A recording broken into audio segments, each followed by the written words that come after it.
Study group episode 1 की शुरुआत school में स्टूडेंट्स के सोने से होती है, जबकि का टीचर बड़बड़ाता रहता है। केवल एक स्टूडेंट यू गामिन ध्यान देता है और नोट्स लेता है। कोई सोचेगा कि वह क्लासरूम में सबसे अच्छा स्टूडेंट है, लेकिन आयरनी यह है कि वह नहीं है। अपने पूरे जीवन में गामिन ने एक अच्छा स्टूडेंट बनने की एस्पिरेशन की है। उसने खुद को अपनी पढ़ाई के लिए समर्पित कर दिया है, ऑनलाइन क्लासेस में भाग लिया है, स्वतंत्र रूप से स्टडी किया है और यहाँ तक कि एक निजी ट्यूटर भी रखा है। दुख की बात है कि उसके ग्रेड हमेशा कम होते हैं। एक दिन उसने कुछ स्टूडेंट्स को यूसुम टेक्निकल हाई स्कूल के बारे में बात करते हुए सुना। अगर आप अपनी कॉलेज की परीक्षा पास करना चाहते हैं तो यह सबसे अच्छा स्कूल है। गामिन बिना सोचे समझे यूसुम टेक्निकल हाई स्कूल में ट्रांसफर्ड हो जाता है, लेकिन पता चलता है कि उसे गलत सूचना दी गई थी। यूसुम टेक्निकल हाई स्कूल एक जीवित नरक की तरह है, जहां हर कोने में बदमाश है, अनुशासन में बहुत कमी है और यहाँ तक कि शिक्षकों ने भी स्टूडेंट्स को छोड़ दिया है। स्टूडेंट मुश्किल से सही यूनिफॉर्म पहने हुए, स्मोकिंग करते हुए और एक खतरनाक व्यक्ति बनकर घूमते हैं। हालांकि गामिन हार मानने से इनकार कर देता है और सबसे समझदार दिखने वाले छात्रों में से एक किम सेह्योन के पास जाता है। वह सेह्योन को अपने स्टडी ग्रुप में शामिल होने के लिए कहता है, लेकिन इससे पहले कि वह जवाब दे, लड़ाई शुरू हो जाती है। स्टूडेंट्स में से एक सेह्योन के साथ लड़ाई शुरू कर देता है और उसे बुरी तरह पीटता है, जबकि बाकी लोग देखते रहते हैं। स्टूडेंट्स के बीच एक ऑनलाइन रैंकिंग प्रणाली है और उन्हें रैंक में ऊपर उठने के लिए लड़ना होगा। हेड ऑफ डिसिप्लिन लड़ाई को रोकता है और नई टेम्पररी टीचर मिस हानग्योंग का परिचय देता है। जैसा कि अपेक्षित था, स्टूडेंट उस पर कोई ध्यान या सम्मान नहीं देते। जब वह उपस्थिति दर्ज कर रही होती है तो एक और लड़ाई शुरू हो जाती है। क्लासरूम का सबसे सख्त बदमाश इसे शुरू करता है और स्टूडेंट्स के व्यवहार से हानग्योंग को झटका लगता है। बाद में ब्रेक के दौरान गामिन और हानग्योंग मिलते हैं। पता चलता है कि हानग्योंग पहले गामिन का ट्यूटर हुआ करती थी। दुर्भाग्य से कुछ हुआ और उसने उसे पढ़ाना बंद कर दिया। गामिन को चिंता है कि वह स्कूल की इंडिसिप्लिन के कारण पढ़ाई छोड़ देगी, लेकिन वह वादा करती है कि वह ऐसा नहीं करेगी। फिर वह अपनी पढ़ाई में बेहतर करने की अपनी योजना साझा करता है। सप्ताह के अधिकांश समय में गामिन एक खोए हुए पिल्ले की तरह सेह्योन का पीछा करता है। अंत में सेह्योन टूट जाता है और कुछ मैथमेटिकल इक्वेशंस के साथ गामिन की मदद करने के लिए सहमत हो जाता है। जब वे बात करते हैं तो सेह्योन गामिन की एकेडमिक एबिलिटीज के बारे में चिंतित होता है। फिर भी गामिन आशावादी रहता है कि वह अच्छा कर सकता है। गामिन की मासूमियत से सेह्योन हैरान रह जाता है और उसे नहीं पता कि स्कूल का इंचार्ज कौन है। वह बताता है कि स्कूल में पढ़ने वाले माफिया गैंग के नेता का बेटा उनका स्कूल चलाता है।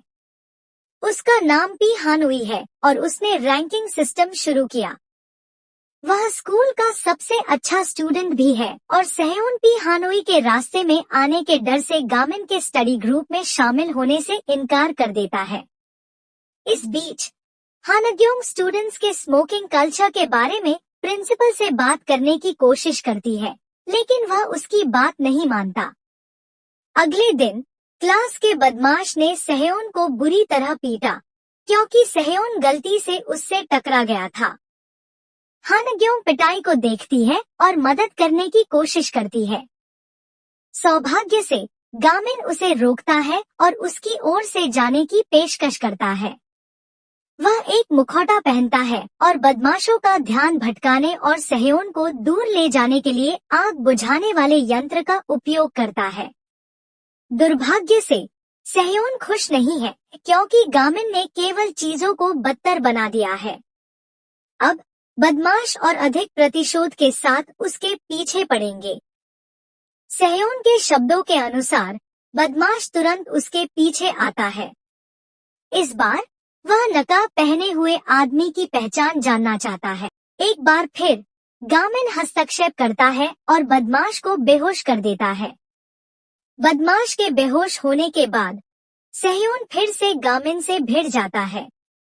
वह गामिन के स्टडी ग्रुप में शामिल होने से इनकार करता है और पूछता है कि अगर गामिन आश्वस्त है तो उसने नकाब क्यों पहना है। दुख की बात है कि सहयोन का घर परिवार खुश नहीं है। उसके पिता शराबी हैं और चाहते हैं कि वह अपनी पढ़ाई छोड़कर वेल्डिंग की ट्रेनिंग ले।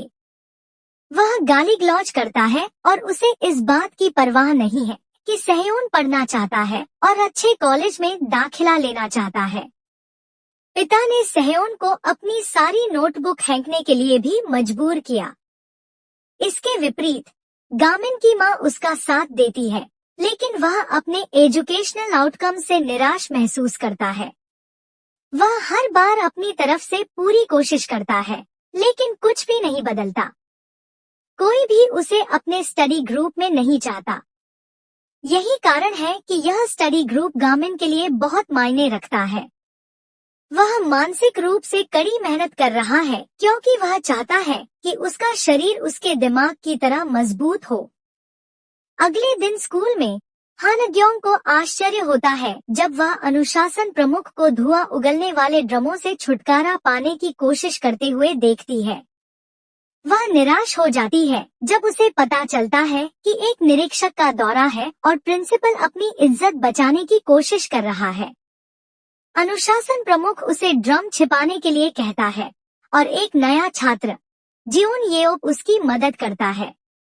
वह पूछता है कि वे निरीक्षक को यह क्यों नहीं दिखा सकते कि स्कूल कितना खराब है, लेकिन दुख की बात है कि हानग्योंग को लगता है कि वह अभी ऐसा करने की स्थिति में नहीं है। कक्षा में वापस आकर गामिन को तब बहुत अच्छा लगता है जब सहयोन उसे अपनी विस्तृत नोटबुक में से एक उपहार में देता है। साथ ही हियोनवू को पता चलता है कि गामिन नकाबपोश व्यक्ति है और वह लड़ाई शुरू कर देता है। लड़ाई जल्दी ही तेज हो जाती है क्योंकि हियोनवू सभी अन्य छात्रों को बाहर निकाल देता है और नोटबुक को जला देता है, जिससे लगभग आग लग जाती है। नोटबुक को जलता देख गामिन को गुस्सा आ जाता है और वह हियोनवू को बुरी तरह पीटता है।